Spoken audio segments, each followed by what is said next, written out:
सभी को जय मसीह की।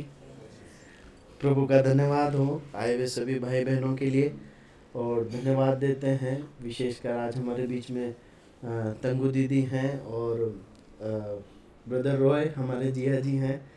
हम उनका इस मंडली में स्वागत करते हैं और हमारे प्रिय आशु के लिए भी हम प्रभु को धन्यवाद देते हैं और इस मंडली में स्वागत करते हैं। हम इब्रानियों की पत्री से अध्ययन करते आए हैं। हम उसी पत्री में आगे बढ़ेंगे और हम 11वें अध्याय से इन दिनों अध्ययन कर रहे हैं। हम उसी अध्याय में वापस आएंगे। इब्रानियों की पत्री 11 अध्याय और 1 आयत से 19वीं आयत तक हम पढ़ लेंगे और पिछली कुछ बातों को दोहराते हुए हम आज के अध्ययन में आगे बढ़ेंगे। हिब्रूज चैप्टर 11 वर्स 1 to 19 जल्दी से जिन्हें मिले पढ़ने में मदद करें।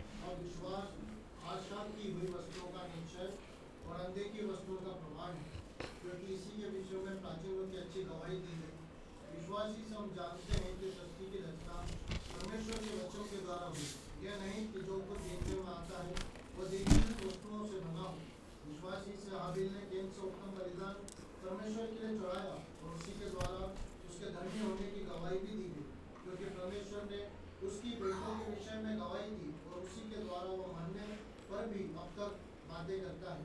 विश्वासी से हनोक उठा लिया गया कि मृत्यु को न देखे और उसका पता नहीं मिला, क्योंकि परमेश्वर ने उसे उठा लिया था और उसके उठाए जाने से पहले उसकी गवाही दी गई कि उसने परमेश्वर को प्रसन्न किया है। और विश्वासी से और विश्वास बिना उसे प्रसन्न करना अनहोना है, कि परमेश्वर के पास आने वाले को विश्वास करना चाहिए कि वह है और अपने खोजने वाले को प्रतिफल देता है। विश्वास से नूह ने उन बातों के विषय में जो उस समय दिखाई ना पड़ती थी चेतावनी पाकर भक्ति के साथ अपने घराने के बचाव के लिए जहाज बनाया और उसके द्वारा उसने संसार को दोषी ठहराया और उस धर्म का वारिस हुआ जो विश्वास से होता है। विश्वास ही से अब्राहम जब बुलाया गया तो आज्ञा मानकर ऐसी जगह निकल गया जिसे मिरास में लेने वाला था और यह न जानता था कि मैं किधर जाता हूँ, तो भी निकल गया। विश्वास ही से उसने प्रतिज्ञा की हुए देश में प्राय देश में परदेशी के समान रहकर इसहाक और याकूब समेत जो उसके साथ उसकी प्रतिज्ञा के वारिस थे तंबू में वास किया, क्योंकि वह उस स्थिर नींव वाले नगर की बाट जोता था जिसका रखने वाला और बनाने वाला परमेश्वर है। विश्वास से सारा ने अपना बूढ़ी होने पर भी गर्भ धारण करने की समझ पाई, क्योंकि उसकी प्रतिज्ञा करने वालों को सच्चा जाना था। इस कारण एक ही जन से जो मरा हुआ था आकाश के तारों और समुद्र के तीर के बालू के समान अनगिनत वंश उत्पन्न हुए। ये सब विश्वासी की दशा में मरे और उन्होंने प्रतिज्ञा की हुई वस्तु नहीं पाई, पर उन्हें दूर से देखकर आनंदित किया और मान लिया कि हम पृथ्वी पर परदेशी और बाहरी है। जो ऐसी बातें कहते हैं वे प्रकट करते हैं स्वदेशी खोज में है और जिस देश से वे निकल आए थे यदि उसकी शुद्धि करते तो उन्हें लौट जाने का अवसर था, पर वे एक उत्तम अर्थात स्वर्गीय देश के अभिलाषी है। इसलिए परमेश्वर कहलाने में उनसे नहीं लगा था तो उसने उनके लिए एक नगर तैयार किया।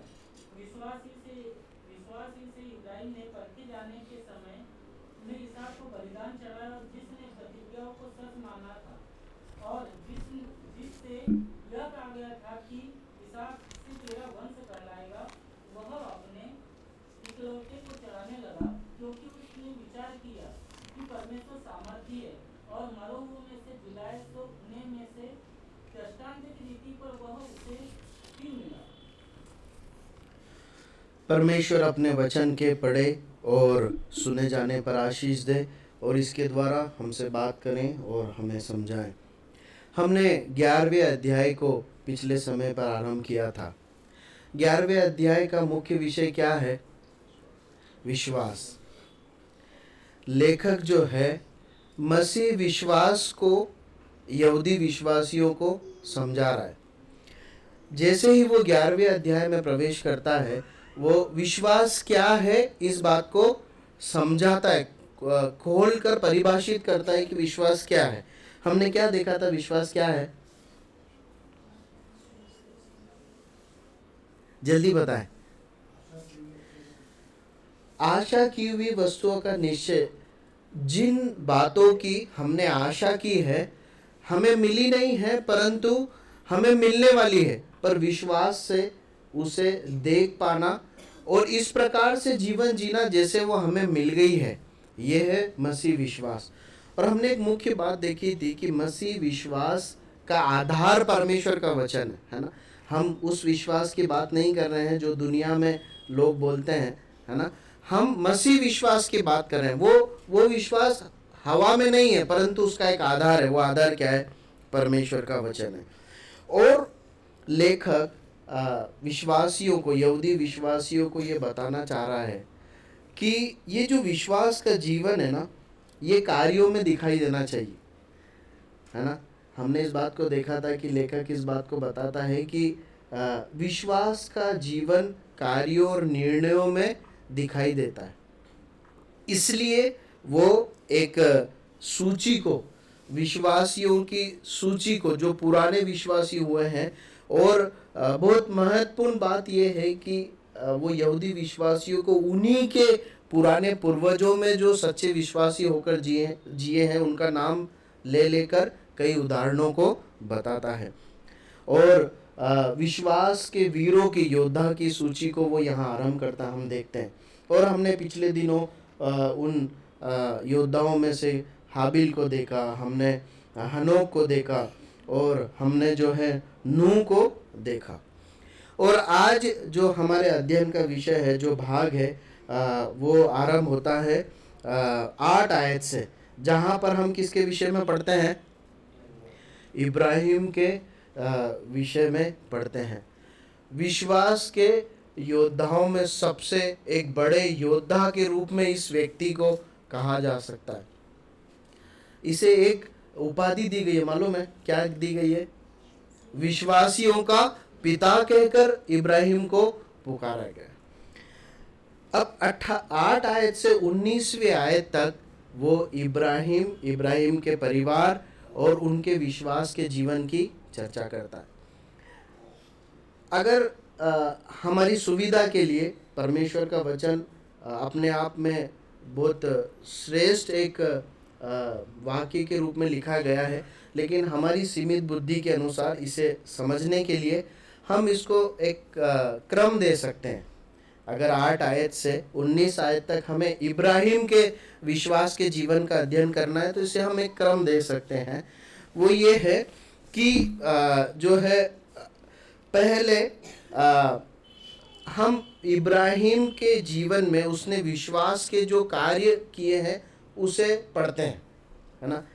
हम उसे जो है 8 आयत से 12 आयत तक पढ़ते हैं, फिर 17 आयत से 19 आयत तक पढ़ते हैं। 11वां अध्याय 8 आयत से 12 आयत और 17 से 19 आयत।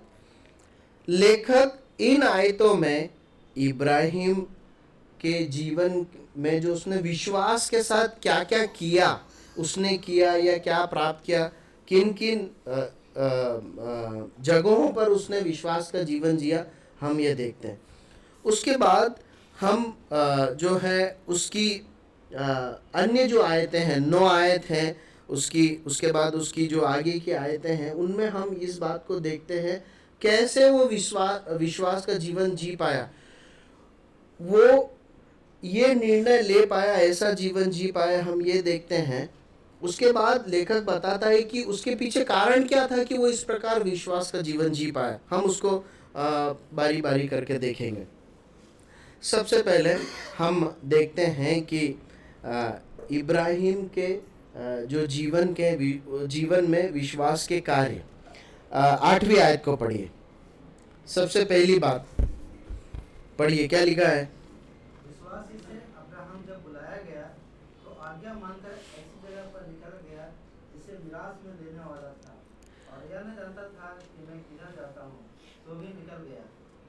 अब देखिए, सबसे पहला काम जो इब्राहिम ने किया, जिसे परमेश्वर का वचन उसे एक सच्चे विश्वासी करके बताता है, वो क्या है? उसने क्या किया? आज्ञा मानकर क्या किया उसने? वो निकल पड़ा, है ना, निकल पड़ा। अब देखिए वहां पर लेखक बताता है कि इब्राहिम का ये विश्वास का एक बहुत बड़ा कदम था, ये कार्य था। कैसे बोल सकते हैं, कहाँ विश्वास है इसमें? इब्राहिम जानता था क्या कि कहाँ जाना है? नहीं जानता था, है ना।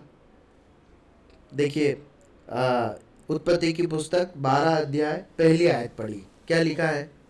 इब्रानी की पुस्तक 12 अध्याय पहली आयत, माफ कीजिए, उत्पत्ति की पुस्तक 12 अध्याय पहली आयत, जेनेसिस चैप्टर 12 वर्स 1। यहोवा ने अब्राम से कहा, अपने देश और अपनी जन्मभूमि और अपने पिता के घर को छोड़कर उस देश में चला जा जो मैं तुझे दिखाऊंगा, आगे पढ़िए। और मैं तुझे से एक बड़ी जाति बनाऊंगा और तुझे आशीष दूंगा और तेरा नाम बड़ा करूंगा और तू आशीष का मूल होगा, और जो तुझे आशीर्वाद दे उन्हें मैं आशीष दूंगा, और जो तुझे कोसे उसे मैं श्राप दूंगा, और भूमंडल के सारे कुल तेरे द्वारा आशीष पाएंगे। यहोवा ने इस वचन के अनुसार अब्राम चला और लूत भी उसके संग चला। और जब बस काफी, वहां लिखा है यहोवा परमेश्वर के इस वचन के अनुसार इब्राहिम चल पड़ा। कौन से देश जाना है नहीं मालूम, किधर से रास्ता होकर जाएगा नहीं मालूम, कितनी दूर है नहीं मालूम, कुछ भी नहीं मालूम है, लेकिन वो निकल पड़ा। आपको मालूम है इब्राहिम उसकी बुलाहट, बाइबल के परमेश्वर ने उसे बुलाया, उससे पहले कौन था? परमेश्वर के जो वचन का अध्ययन करने वाले विद्वान पंडित लोग बताते हैं कि वो एक मूर्ति पूजक एक समाज से आता था। वो और उसके जो पूर्वज है वो मूर्तियां बनाने का कार्य करते थे। और जब जीवित परमेश्वर ने उसे पुकारा, उसे बुलाया अपने पीछे अपनी आज्ञा अनुसार चलने के लिए, तो वो चल पड़ा। कैसा कदम था? विश्वास का कदम। एक ही चीज थी, एक ही बात थी उसके अपने पिता, जन्मभूमि और अपने सब कंफर्ट को छोड़कर चल देने के लिए। वो क्या थी? विश्वास था, परमेश्वर का वचन था। उसके बाद पास बस वो वाणी थी जो परमेश्वर ने उसे बोली थी कि तू चल पड़, और इब्राहिम चल पड़ा। ठीक है, अब दूसरी बात हम देखते हैं 9वीं आयत में क्या लिखा है, पढ़िए 11 का 9, इब्रानियों 11 अध्याय 9 आयत। विश्वासी से उसने प्रतिज्ञा किए हुए देश में, पराए देश में परदेशी के समान रहकर इस्हाक और याकूब समेत जो उसके साथ उसी प्रतिज्ञा के वारिस थे, तंबुओं में वास किया। अब दूसरी महत्वपूर्ण कार्य जो उसने विश्वास के साथ किया, क्या किया बताएंगे आप? दूसरा एक कार्य उसके जीवन का यहाँ दिखाते हैं, क्या है? कहाँ है वो? कहाँ है वो? प्रतिज्ञा के देश में परदेशी होकर रह रहा है, तंबुओं में रह रहा है। दूसरा इब्राहिम का विश्वास का कार्य जो लेखक बताता है वो ये है कि विश्वास के साथ वो प्रतिज्ञा देश में पहुंचने के बाद परदेशी की नहीं रह रहा है और तंबू में रह रहा है ना। आपको मालूम है हारान से जब इब्राहिम निकला था और कनान में पहुंचा, उसे कितने दिन लगे? कितने किलोमीटर दूरी है? मैं जब इसे ढूंढने की कोशिश कर रहा था, लगभग कम पकड़े तो, ज़्यादा होगा तो शायद ज़्यादा होगा, कम से कम 1000 किलोमीटर की यात्रा की है इब्राहिम ने। आप समझ रहे हैं?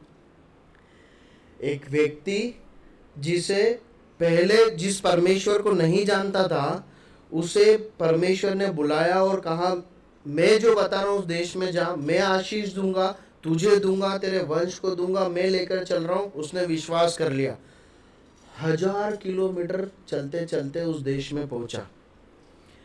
अब विश्वास का जीवन क्या है? पहुंचने के बाद जी कैसे रहा है? विश्वास के साथ जी रहा है, तंबू में रह रहा है ना। और जो है उसकी पत्नी की जब मृत्यु हो गई तो उसे क्या करना पड़ा, एक जमीन खरीदनी पड़ी।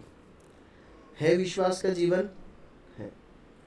मैं ऐसा सोच रहा था, कदाचित मैं 1000 किलोमीटर अगर चल के कहीं पहुंचूं, ऊंट के ऊपर बैठ के भी पहुंचूं, तो जाते से ही मन में क्या ख्याल आएगा, बस अब ये जमीन अब मेरी हो जाए, है ना। आपको याद है कहाँ पर लिखा है जहाँ पर इब्राहिम ने परमेश्वर को बोला कि ये आप कब मुझे दोगे? याद है आपको? कहीं लिखा है? कहीं नहीं लिखा है ना। लिखा है तो बताइए। नहीं लिखा है ना। उसने मांगा कि एक बार भी, अब मैं प्रतिज्ञा देश में आऊंगा, आप कब मेरे को इसका राजा बनाओगे? नहीं। विश्वास के साथ उसने कैसा जीवन जिया? तम परदेशी की नहीं, है ना, जो है एक कोई दूसरी जगह पर जाकर कैसे जिए, वैसे तंबुओं में रहकर वो जिए। ठीक है। तीसरी बात जिसे लेखक अंकित करता है ना। देखिए, इब्राहिम का जीवन का अध्ययन बहुत बड़ा है, अगर उसके जीवन का अध्ययन करें, पर हमें जो भाग मिला है उसमें से हमें जल्दी आगे बढ़ना है। तीसरी बात, उसकी 11 और 12 आयत पढ़िए। इब्रानियों 11 अध्याय 11 और 12 आयत। विश्वास से सारा ने अपना होरी होने पर भी गर्भ धारण करने की सामर्थ पाई, क्योंकि उसने प्रतिज्ञा करने वालों को सच्चा जाना था। इस कारण एक ही जन से जो मरा हुआ सा था, आकाश के तारों और समुद्र के तीर के बालू के समान अनगिनत वंश उत्पन्न हुए। अब तीसरी बात जिसे लेखक बताता है यहूदी विश्वासियों को, क्योंकि विश्वास का कार्य क्या था, विश्वास से उन्होंने क्या प्राप्त किया है? क्या प्राप्त की? संतान प्राप्त की। अब इसे विश्वास से प्राप्त की गई संतान क्यों बोला गया है? क्योंकि इब्राहिम कितने साल का है?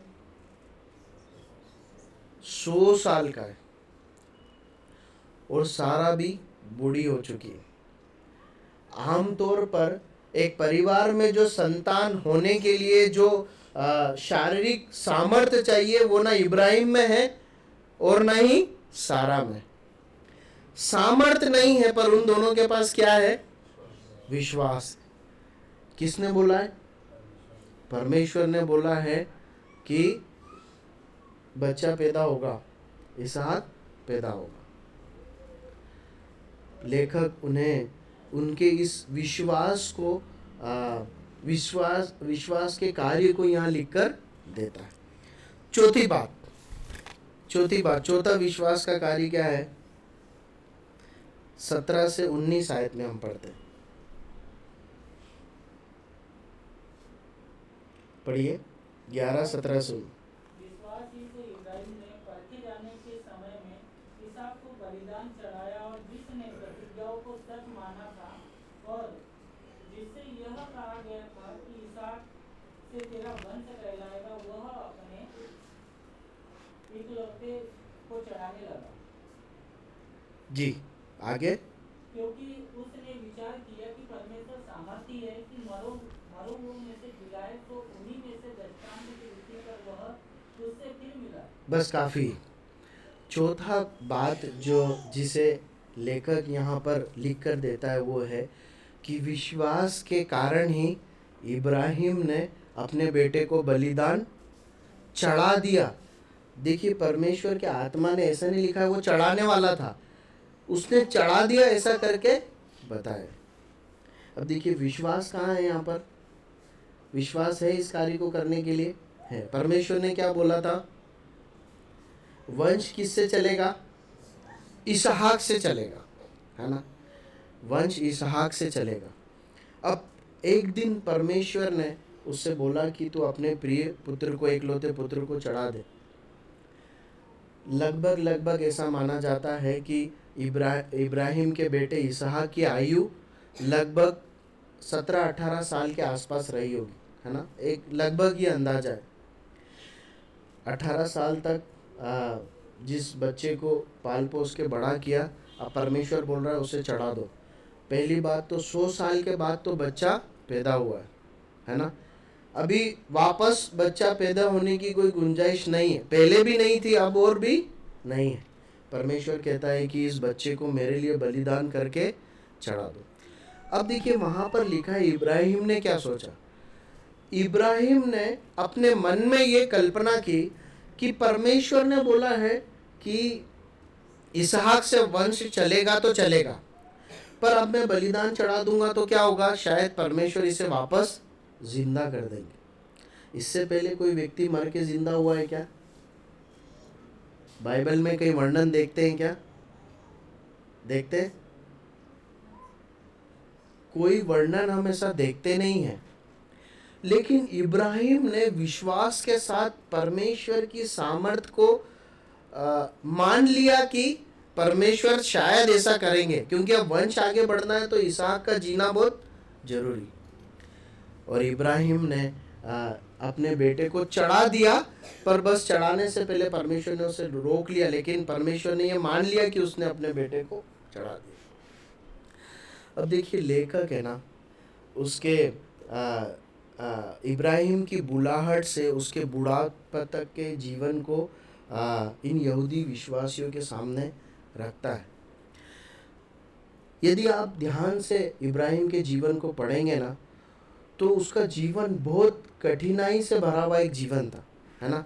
मैंने कुछ क्रम में सजाकर उसे लिखने की कोशिश की है। मैं आपके लिए वो क्रम पढ़ता हूँ ताकि जब हम आगे बढ़ रहे हैं तो हमें परमेश्वर का वचन समझने में सहायता हो। परमेश्वर ने इब्राहिम को हारान से बुलाया, हारान से वो चला, ऐसा लिखा है। आप और अध्ययन करेंगे तो आप पाएंगे, प्रेरितों के काम की पुस्तक में लिखा है कि वो मेसोपोटामिया से चला है, मतलब उसके पहले जो पिताजी जीवित थे तभी वो उस यात्रा की ओर चल पड़ा था। लगभग 1000 किलोमीटर की यात्रा करके अपने सब रिश्तेदारों, परिवार के सब लोगों को छोड़कर वो कहाँ पहुँच जाता है? कनान देश में पहुँच जाता है। अब वहाँ पहुँचने के बाद क्या होता है मालूम है? आप अगर याद है तो जल्दी जल्दी बताएं, क्या होता है वहाँ पहुँचने के बाद? वहाँ अकाल पड़ जाता है। आप समझ रहे हैं? जिस देश में परमेश्वर ने बोला था बहुत आशीष है, वहाँ पहुँचने के बाद वहाँ क्या पड़ा है मालूम है? आप पढ़िएगा घर जाकर, वहाँ अकाल पड़ जाता है। अकाल पड़ जाता है तो इब्राहिम कहाँ चले जाता है मालूम? मिस्र को चले जाता है। अब मिस्र में क्या होता है? राजा किसको बुला लेता है? इब्राहिम की पत्नी सारा को अपने पास बुला लेता है। आप कल्पना कीजिए कि यात्रा अगर हम जी रहे हैं तो हमारे ऊपर क्या गुजरेगी, है ना। जहां जाना था वहां आशीषों की जगह अकाल मिला। मिस्र गए, मिस्र में उसकी पत्नी को किसने बुला लिया? राजा ने बुला लिया। वहां से वो छूटता है, हम उसमें डीप में नहीं जाएंगे, वहां से वो निकलता है। उसके बाद लूत के साथ जो भतीजा चला था, एकमात्र जो रिश्तेदार कौन था? लूत। उसके साथ क्या हो जाता है? अलगाव हो जाता है।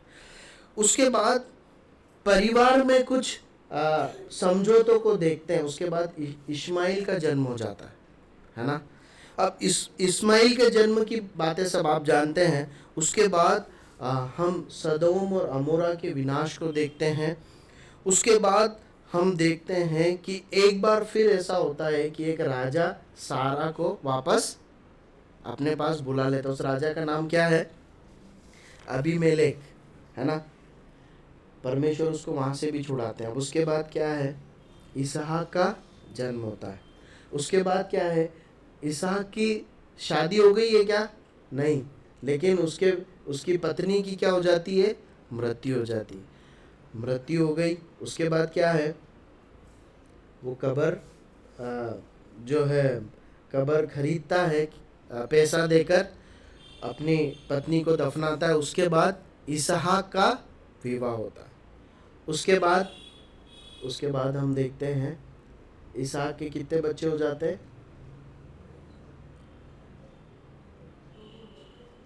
इब्राहिम की मृत्यु के पहले इसहाक के कितने बच्चे थे? ये है थोड़ा प्रश्न दमदार है।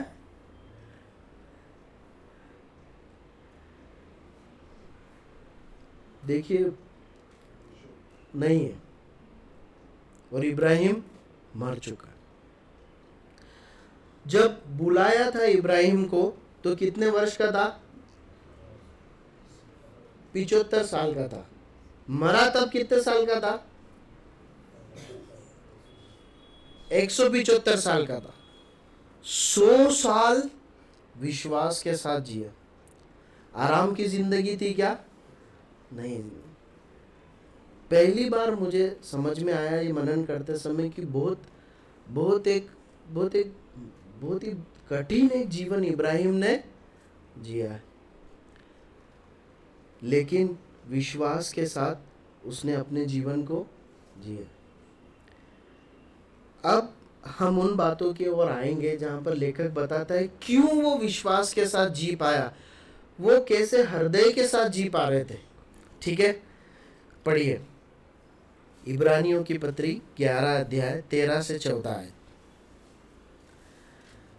इब्रानियों 11 अध्याय 13 से 14 है। ये सब विश्वासी की दशा में मरे और उन्होंने प्रतिज्ञा हुई वस्तु नहीं पाई, पर उन्हें दूर से देखकर आनंदित हुए और मान लिया कि हम पृथ्वी पर परदेशी और बाहरी है। जो ऐसी बातें कहते हैं वे प्रकट करते हैं कि स्वदेश की खोज में है।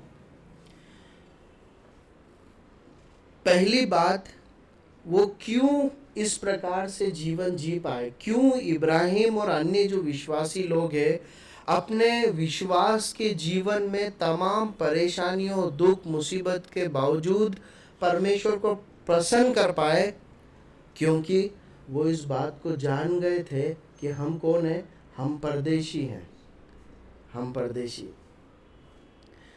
उनके विश्वास ने उनको इतनी समझ दी थी कि उनको समझ में आ गया था कि ये जो दुनियादारी का सिस्टम है ना, इस सिस्टम से अलग हम लोग हैं।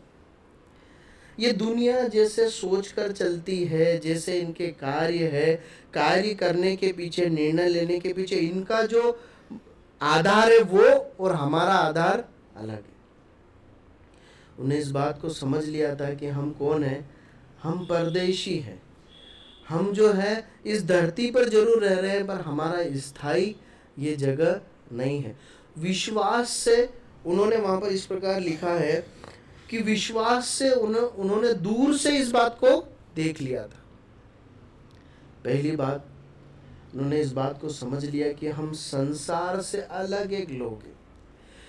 प्रियो, इस संसार में रहते हुए यदि परमेश्वर को पसंद करना है ना, तो एक बात हमें अच्छे से गिठान माननी होगी। क्या मालूम है? कि मैं संसार में जरूर हूं, पर इस संसार के सिस्टम का हिस्सा नहीं हूं। मैं यहाँ के लिए नहीं जी रहा हूं, मैं यहाँ जी रहा हूं पर यहाँ के लिए नहीं, मैं किसी और जगह पर जीने के लिए यहाँ जी रहा हूं। पहली बात हम देखते हैं। दूसरी बात, 15 आयत पढ़ी। और जिस देश में वे निकल आए थे, यदि उसकी शुद्धि करते तो वे उन्हें लौट जाने का अवसर था। दूसरी महत्वपूर्ण बात, उन्होंने मुड़कर पीछे कभी नहीं देखा।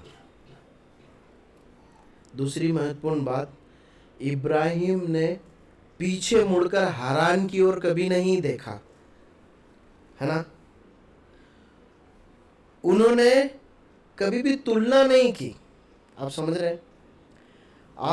हम अभी देख रहे थे कि 100 साल का जीवन जिया है किसने? इब्राहिम ने। इस 100 साल में कभी भी इब्राहिम को हम ये सोचते हुए नहीं देखते कि अगर मैं हारान में होता तो कैसा होता, है ना। कभी तुलना करते हुए नहीं देखते। इस्राएलियों में हम यही बात देखते हैं, है ना। इस्राएलियों ने क्या किया, क्या करते थे? वो कैसे तुलना करते थे? वो तुलना करते थे खाने से, है ना। यहाँ मन्ना खा रहे, रोटी मन्ना जो परमेश्वर देता था, आकाश से बरसता था, उसको भूंज के खाते थे। और क्या तुलना करते थे मन में कि यहाँ मन्ना खा रहे, वहाँ क्या खाते थे? हम वहाँ मटन खाते थे, वहाँ की लहसुन का स्वाद ऐसा था, वहाँ के खीरे का स्वाद ऐसा था। कल्पना करते। प्यास लगती थी तो क्या करते थे? तुलना करते थे, खाते थे तो तुलना करते थे, चलते तो तुलना, मतलब उन्होंने यहाँ तक तुलना कर ली कि ठीक है, वहाँ पे मतलब मर भी जाते कोड़े खा खा के तो भी ठीक। इब्राहिम के 100 साल के जीवन में हम एक भी बार उसे तुलना करते हुए नहीं देखते। हारान और कनान की कोई तुलना कभी नहीं की, कभी कुड़कुड़ाया नहीं। वहाँ बढ़िया बिजनेस चल रहा था, सब कुछ था, छोड़ के यहाँ आना पड़ा, कभी नहीं सोचा उसने। प्रियो, मसीह जीवन को हम जी रहे हैं ना, कभी भी पीछे मुड़कर जो छोड़ दिया हमने परमेश्वर के नाम में, उसे मुड़कर नहीं देखना। हो सकता है हमने कोई दोस्ती छोड़ी हो, कोई समाज छोड़ा हो, कोई सोसाइटी परिवार छोड़ा है, कोई नौकरी छोड़ी हो, कोई ऐसा आनंद हो जो छोड़ा हो, है ना, कोई आदत छोड़ी हो। देखिए ये है ना, बहुत आकर्षित लगती है जब मसीह जीवन जीते हैं ना, तो पुरानी चीज़ें कई बार बहुत स्वादिष्ट लगती। हुआ है क्या आपके साथ? मेरे साथ हुआ है कई बार। जब पीछे की बातों को सोचते तो ऐसा लगता है उसमें बहुत स्वाद था। लेकिन इब्राहिम हमें सिखाता है कि पीछे मुड़कर नहीं देखना। दूसरी महत्वपूर्ण बात, हमें पिछले जीवन से, पिछली बातों से तुलना नहीं करनी, पीछे मुड़कर नहीं देख। प्रभु यीशु मसीह ने इस धरती पर रहते हुए कहा, वो मेरे योग्य नहीं है जो हल पर हाथ रखकर पीछे की ओर देखता। एक बार हाथ रख दिया तो आगे ही बढ़ना, ठीक है। तीसरी महत्वपूर्ण बात, 16 आयत को पढ़ी। पर वे एक उत्तम अर्थात स्वर्गीय देश की अभिलाषी है, इसीलिए परमेश्वर उनका परमेश्वर कहलाने में उन्हें उनसे नहीं लजाता, क्योंकि उसने उनके लिए एक नगर तैयार किया है। तीसरी महत्वपूर्ण बात हम सीखते हैं वो ये है कि इब्राहिम ने या इन वीरों ने लालसा का जीवन नहीं जिया, संसारिक मोह माया लालसा का जीवन नहीं जिया। कैसे बोल सकते हैं? देखिए, इस आयत को पढ़ने से समझ में आता है, हमने पिछली आयत में देखा कि उसने मुड़ के नहीं देखा, है ना। ये आयत हमें बताती है कि न केवल इब्राहिम ने हारान की लालसा नहीं की, परंतु उसके हृदय में कनान देश की भी कोई लालसा नहीं थी। आप समझ रहे हैं? परमेश्वर ने बोला था कि मैं कनान देश में लेकर चल रहा हूँ, है ना। तो 1000 किलोमीटर चलने का मोटिव क्या है? कहाँ पहुँचेंगे? कनान पहुँच जाएंगे? नहीं, मतलब अगर यूँ देखा जाए तो 1000 किलोमीटर चलने का मोटिव क्या होना चाहिए? कहाँ पहुँचेंगे? कनान। पत्नी पूछती होगी, क्या बात है, चलते ही जा रहे हैं, इतने दिन हो गए हैं, और पक्का बात हुई थी ना परमेश्वर से? मतलब मैं तो जानती नहीं, क्योंकि पहले कोई हुआ नहीं है ऐसा अपना परमेश्वर। तुम बोल रहे हो तो चल पड़े हैं, रिश्तेदार भी चल रहे हैं, साथ में लूत भी चल रहा है। तो बोले हाँ कनान देश। अब कनान देश में आ गए तो आए तो कुछ मिला ही नहीं, वहाँ पर अकाल पड़ गया, है ना।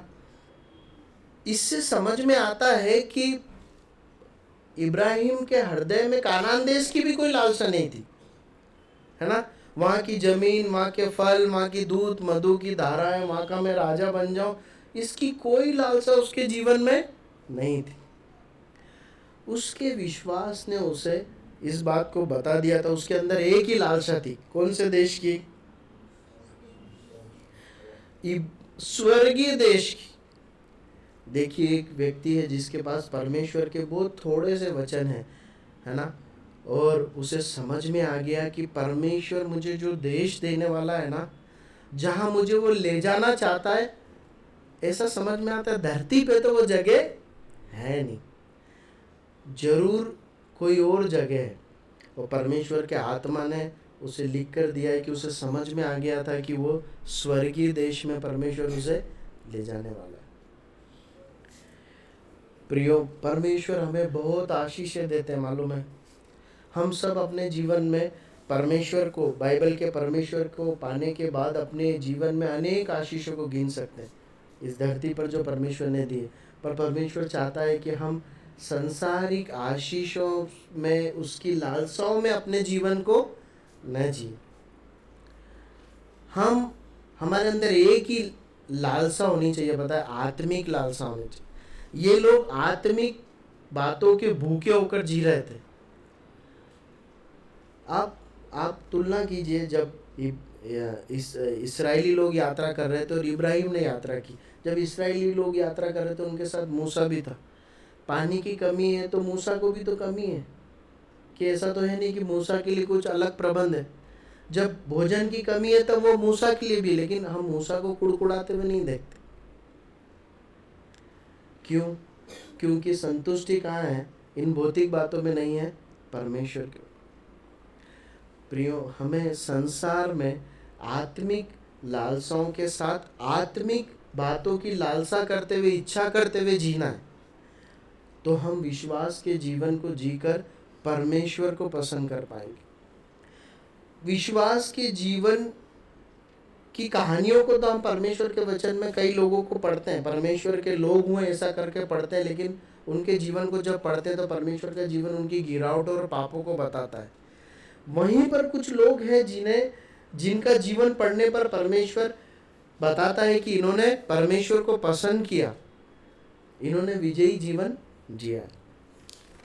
हम इस भाग को समाप्त करते समय एक कुछ मुख्य बातें हैं जो ये पाठ हमें सिखाता है, जो आज हमने देखा। कुछ सबक है जो हम विश्वास के जीवन के विषय में सीख सकते हैं। 5 बातें।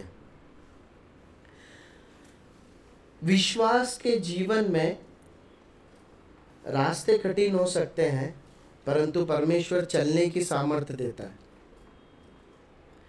विश्वास, परमेश्वर पर जो हमारा विश्वास है वो हमें चलने की सामर्थ्य देता है, चाहे रास्ते कठिन हो।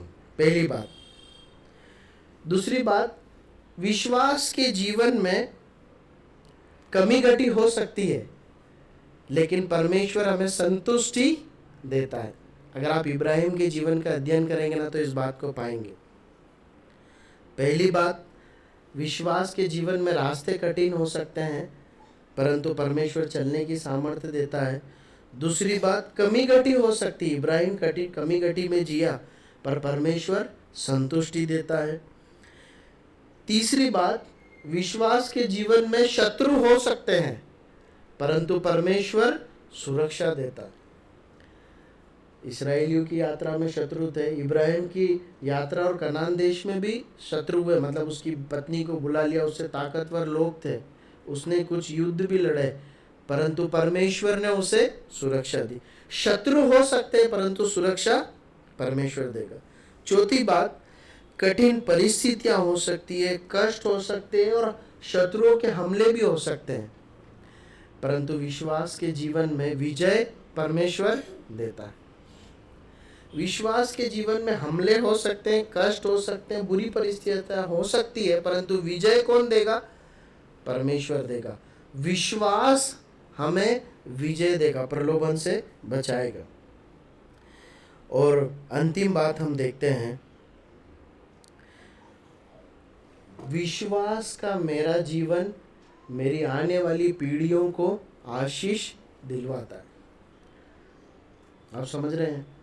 अगर आज मैं विश्वास योग्य विश्वासी होकर, एक सच्चा विश्वासी होकर अपने जीवन को जीऊंगा, तो वो उसकी आशीष है ना, न केवल परमेश्वर मुझे देगा, पर पीढ़ी से पीढ़ी तक लोगों को मिलती रहेगी। एक व्यक्ति हुआ इब्राहिम, जिसने विश्वास का जीवन जीकर वो मर गया। परमेश्वर की प्रतिज्ञा आज भी है इस्राएलियों के साथ, आज भी। प्रियो, प्रभु सहायता करे। हमारा समय समाप्त हुआ। इन वचनों के अनुसार हमें सीखने के लिए, समझने के लिए और इसके अनुसार चलने के लिए, प्रभु विश्वास का जीवन चलने के लिए प्रभु हमारी मदद करे। प्रभु के नाम की महिमा।